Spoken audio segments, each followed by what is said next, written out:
How's it going, guys, and welcome back to another video on the channel.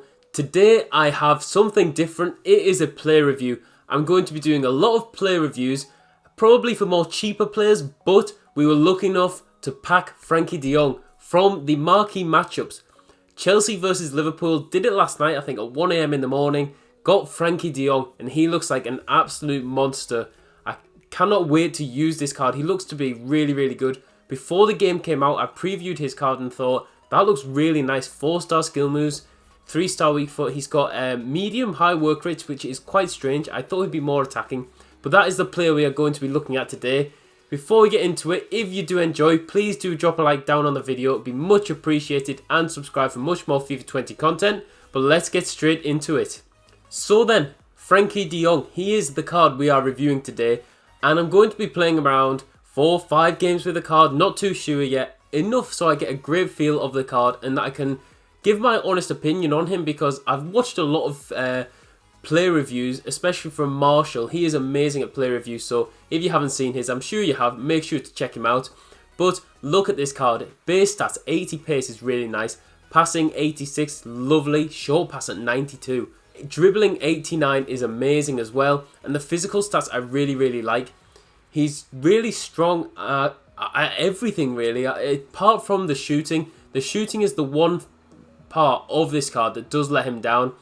What I'm going to be doing is actually playing him in a 4-3-1-2. And I'll probably play him as the CM for the first half. And then in the second half, we're going to be making him into the cam of this team. He should perform really well. Got him for nothing. Obviously packed him. Sells for around 120,000 coins. So if you have any idea whether you think this price will rise or go down, let me know down in the comments, because I think depending on how this review goes, we might sell him, we might not. The team we've got him in is very special. We've got Ousmane Dembele, who I picked up for, I think, 35k. He looks to be an absolute monster. I think I might have to do another review on him. Semedo, Lindelof, Bailly, Gulam Zielinski, and Douglas Costa, who we also did pack. So this road to glory is doing absolutely crazy stuff so far. I'm doing better than if I would have put FIFA points in, probably. I'm just really loving the game. So if you do enjoy this Frenkie de Jong player review, please do drop a like down on the video and subscribe for much more FIFA 20 content. I'm going to be showing you a bunch of highlights that I did get with Frenkie de Jong. Haven't played with him yet, so let's hope we do get some good highlights. But I'm going to show you how he plays, give my honest review on him. Let's get into the gameplay. So into the gameplay we go, and I hate to say it off the bat, but I was quite disappointed with this card. Frenkie de Jong, I had such high expectations for some amazing stats. Ones that stand out would be the 92 composure, 88 long pass, 92 short pass. He's a good height. He's got the 4-star skill moves, 3-star weak foot, and it just didn't really work for me. I used him in the centre mid position, used him at the cam. You will see some nice highlights, don't get me wrong, he is a good player and I think he will be very well liked, but there are a lot of things that I didn't like about him. Firstly though, we'll talk about the positives. Now, playing him in that centre mid position, he was doing a lot of the stuff which he does in real life, receiving the ball in tight areas and spinning away from defenders. You'll see some really nice skill moves that he did manage to do in these clips. I was really pleased with how he just managed to manipulate the ball quickly to get away from the opponent's attackers and just calm the game down.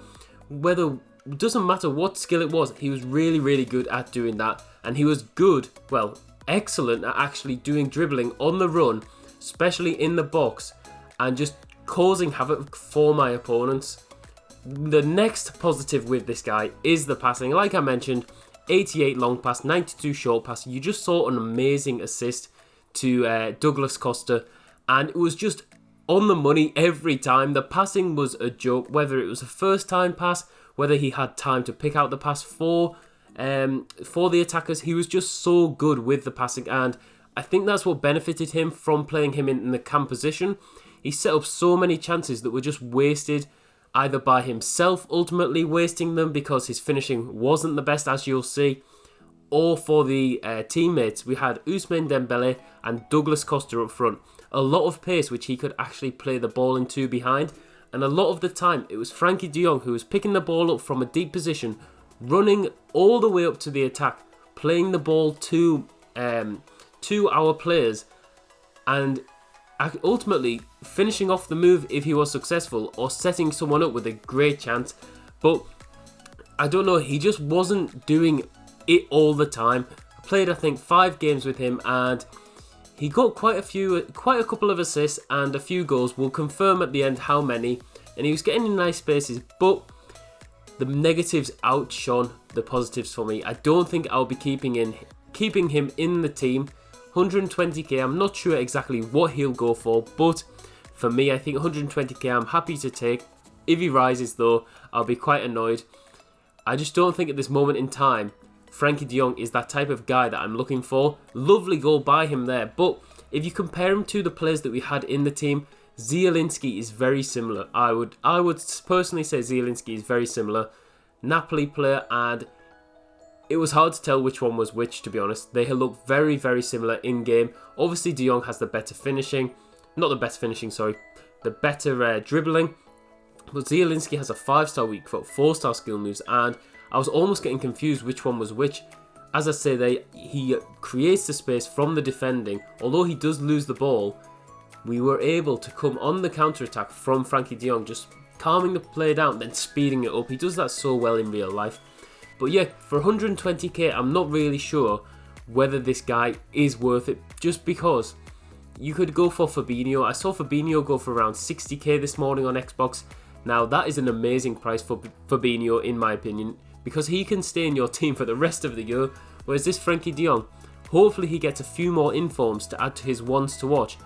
But at this moment in time, the boosts from EA weren't too massive.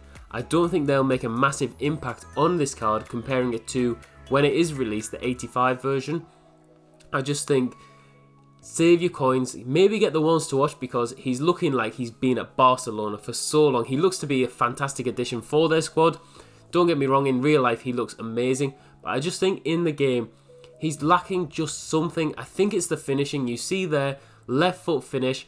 I didn't really find the left foot to be bad when passing, to be honest. The 92 passing, short passing was phenomenal. Didn't find any of that to be a problem with the left foot, but it was just the finishing. You can see he's got it all. He's got the dribbling, but getting the shot off was the problem for him. He just wasn't able to create that tiny bit of space when it really mattered. Could dribble past 2-3 players, but when it came down to the final moment, he just couldn't produce. And this was one of my favourite things to do with de Jong. Try and get it in the box, see if I can get a penalty from my opponents. If not, try and drive the ball into the box. Unlucky in that space, but we get him there on the right wing again. Look how close he keeps that ball to him. It's just phenomenal. Unlucky there not to get an assist. I was really, really impressed with that aspect of his game. It was just, as I say, the few points of the finishing, the weak foot, and also the game involvement. Their medium-high work rates do put him at a disadvantage, I believe, because when you're playing him at that centre mid, when you've got a guy with such amazing dribbling, you want to get him forward as much as possible, because he's got the dribbling, he's got the passing to pick out your players every time, and that's what you want to be doing. Look at that amazing goal. That was probably the best goal we did score with him. A little lacroqueta, and we were able to get away the shot. You can see I'm trying to do it again. Lovely, lovely shimmy there, but we couldn't just get that ball really just in the key moments to come off. He makes very nice runs from deep, don't get me wrong, but look at this. If he can't score from this, I don't know when he's going to score. Really, really strange. The final match we did play with de Jong was in Division Rivals, and it was probably the most boring match I've ever played. I think we have 1 or 2 highlights from it, but overall, I would say I give de Jong around a 7 out of 10. He had very, very good aspects. I would say the shooting was okay, not the best, but his finishing one-on-one wasn't great, especially the left foot. The passing is incredible. Really, really one of the best passes of the ball I've used. Look at that for a pass to Dembele. How has he missed this? I'll never know. And he does make good runs, don't get me wrong. If I was to play him, I would prefer to play him at cam over centre mid, which is quite strange because he is more suited to a centre mid, naturally a centre mid player. But I would give him a 7 out of 10. Personally, I wouldn't be buying him at 120,000 coins. I think there are a lot better players out there for the coins, including Zielinski. I think he's around 2,000, 3,000 coins. You could get Allen. He's going to be a very, very similar player, I believe. Good all-rounder. That's what we're looking for with these types of players. So there we have it. That is the end of the Frenkie de Jong player review. 5 games played, 3 goals, 2 assists. Felt like he was a good player, but did miss out, I think, on just a few stats which really affected his performance. Finishing, shot power, long shots, all were quite poor. Didn't feel like he was the type of card you'd want to play at CDM, because I don't think his tackling is as good as a CDM needs to be. But having medium-high work rates did put him as a disadvantage playing centre mid as well. So, wouldn't recommend picking this card up unless you really, really love Frenkie de Jong. 120k is quite a lot. I think he will rise as well. But that is going to be the end of the video. If you did enjoy, please do drop a like. It would be massively appreciated. And subscribe for much more FIFA 20 content. Thanks very much for watching.